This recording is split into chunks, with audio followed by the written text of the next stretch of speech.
अभिनंदन Yadav Asian event news के लिए। आज सैफी उजाला फाउंडेशन के चेयरमैन हैं मेरे साथ मिस्टर मोहम्मद वसीम सैफी साहब। आपका हमारे चैनल में स्वागत है। अस्सलाम वालेकुम। आपका बहुत बहुत शुक्रिया, आप चैनल वालों का, और आपका बहुत बहुत आभारी। मैं सर आज आपसे आपके जो सैफी उजाला फाउंडेशन है उसके बारे में बात करना चाहता हूँ। ये भी खबरें आ रही हैं कि आपने अमरोहा ज़िले, उत्तर प्रदेश के अमरोहा ज़िले में किसानों का सम्मान करने की एक योजना बनाई है। ये योजना किस और किस लिए, किस मकसद के लिए बनाई गई है? ये योजना इसलिए बनाई गई है कि किसान जो है हमारा सबसे ज़्यादा हम लोगों के लिए काम करता है और उसे उसका बेनिफिट नहीं मिलता।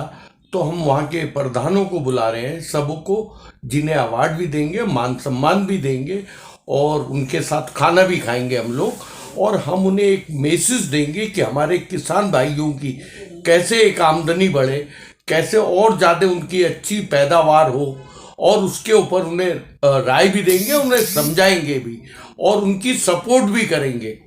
और उनकी आमदनी जो है किसानों की, वो कैसे उसी ज़मीन पे 3 गुना बढ़े या 2 गुना बढ़े।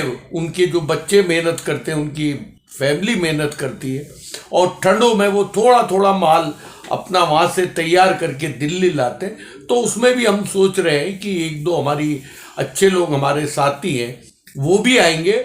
एक तो उन्हें कि भाई अगर इस सीजन में ये सब्जी लगाई जाए, महंगी जो पैदा हो वो चीज़ उस ज़मीन पे पैदा हो, और अगर किसान भाई हमारा मजबूत होगा तो देश हमारा आगे बढ़ेगा। सैफी साहब, एक इसी के साथ सवाल है कि आप करीब कितने दिन से इन किसान फाउंडेशन से जुड़े हुए हैं? भाई मेरा जो ननियाल है वो भी एक गांव की है, और मैं हसनपुर का, मेरे वालिद और वालदा हसनपुर के रहने वाले थे। वालदा मेरी आगापुर गांव है, एक जिला अमरोहा में, पहले मुरादाबाद में होता था।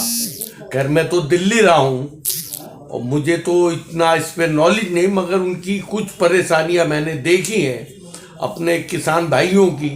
तो मैं उस पर चाहता हूँ कि उनके साथ एक अच्छा सिस्टम आए, उनका माल वहीं बिके और उन्हें 2 पैसे फालतू मिले, और उन्हें नई टेक्नोलॉजी जो चल रही है उससे उन्हें फायदा पहुंचे मेरे किसान भाइयों को। सर, और भी जैसे किसानों के लिए आप बात कर रहे हो, तो किसानों की और भी समस्याएं आती हुए, खाद, बीज, पानी से संबंधित, उसके बारे में भी लोग आपके पास आते होंगे? नहीं, मैं उस पर भी हम काम करेंगे। जो हमारे किसान भाई जो हैं उस पर जो आएंगे उस पर भी हम चर्चा करेंगे। ये एक आपने बहुत अच्छा मुद्दा दिया कि अगर हो सकता है कि हमारे जो साथी आ रहे हैं वो उनके एरिए में उन किसान भाइयों को भी जॉब पे रखेंगे, और वो वहाँ पर हो सकता है कि बहुत अच्छा काम करें किसान भाइयों के लिए। सैफी साहब, आपको जानकारी हो ना हो, मैं एक नई जानकारी दे देता हूँ, क्योंकि इस टाइम दिसंबर और नवंबर के महीने में खासकर उत्तर प्रदेश में फर्टिलाइजर की कमी हो जाती है। खाद की ब्लैक मार्केटिंग होती है, सरकार पूरी नहीं कर पाती, तो किसान खाद के लिए मारा घूमता है। इस पर आपका क्या कहना है? आप इस समस्या से रूबरू हैं या नहीं है? नहीं, मैं बहुत रूबरू हूँ और इस पे भी मैंने काम करा है, और हो सकता है कि अगर हमारे किसान प्रधान भाई हमारा साथ देंगे तो हम उनकी खाद भी उन्हीं के गांव में, उन्हीं लोगों की निगरानी में, हम खाद भी उन्हीं की जो वेस्टेज है उससे बना के अपने किसान भाइयों को वो खाद भी हम वहीं मुहैया करवाएंगे उसी गांव के अंदर। उनका सामान भी हो सकता है कि जो अभी मेरी बात चल रही है कि एक ऐसा अच्छा रास्ता निकाले अपने किसान को मजबूत करने के लिए कि उनका माल भी वहीं से वहीं ले लिया जाए।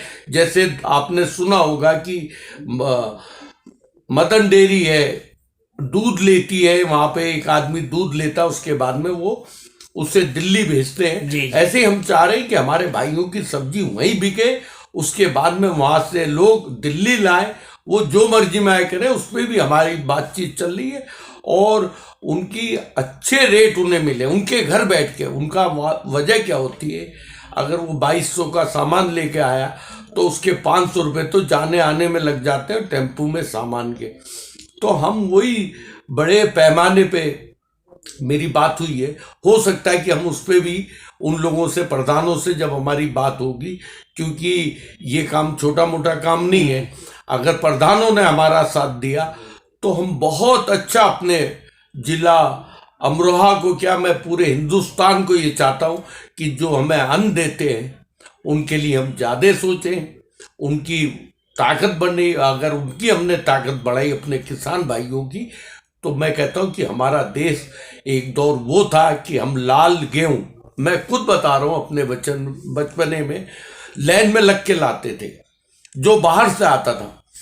अगर हमारे किसानों ने जब उसका बेड़ा उठाया तो आज हमारे देश में अपना गेहूं इतना पैदा होने लगा कि हमारी सरकार 26, 27, 28 रुपए किलो खरीदती है, और जब वो खराब हो जाता है तो उन्हें गरीबों को नहीं बांटा जाता, वो 2 रुपए किलो शराब वालों को दे देती है। तो उसके ऊपर भी हमें काम करना है कि भाई अगर हमारा वही गेहूं जो ये सरकार है बेकार करती है, उन्हें बर्बाद ना होने दें, अनाज को, गल्ले को हमारे बर्बाद ना होने दें, और उसे तरीके से किसान की सबसे बड़ी मजबूरी आप ये देखिए कि किसान, उसकी बीवी भी लग जाती है, बच्चे भी लगे हुए होते हैं, 1-2 गाय होती है, 1 आधी भैंस होती है, 5-7 बीघे जमीन होती है।